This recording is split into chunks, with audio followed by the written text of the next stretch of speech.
মির্জা ফখরুল বলেন, একটা মিথ্যা প্রচারণা করছে। আমাদের হিন্দু ভাইয়েরা বসে আছেন।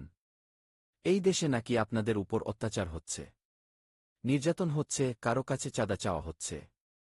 আপনারা বলেন তো এরকম কোথাও কি হয়েছে? হয়নি। আমরা এ অঞ্চলের মানুষ শান্তিপ্রিয়। হিন্দু, বৌদ্ধ, খ্রিস্টান সবাই একসঙ্গে বসবাস করি।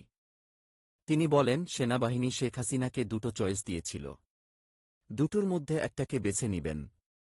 একটা হচ্ছে চারদিক থেকে জনগণ আসছে, উত্তাল সমুদ্রের মতো, তাদের দ্বারাই কি পৃষ্ঠ হবেন, নাকি যান বাঁচানোর জন্য পালিয়ে যাবেন?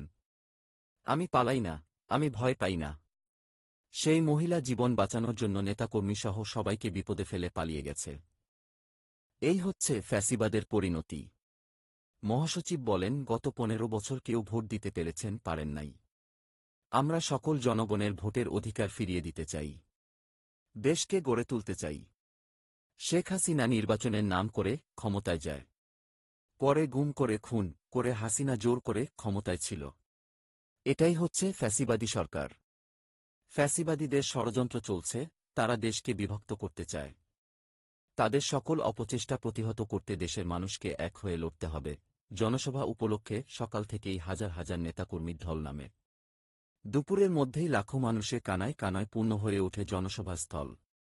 সনাতন ধর্মাবলম্বী, উপজাতিসহ সর্বস্তরের মানুষ জনসভায় যোগ দেয়। বোদাদেবীগঞ্জ উপজেলা ও পঞ্চগড় পৌর শাখা বিএনপি এ সমাবেশের আয়োজন করে।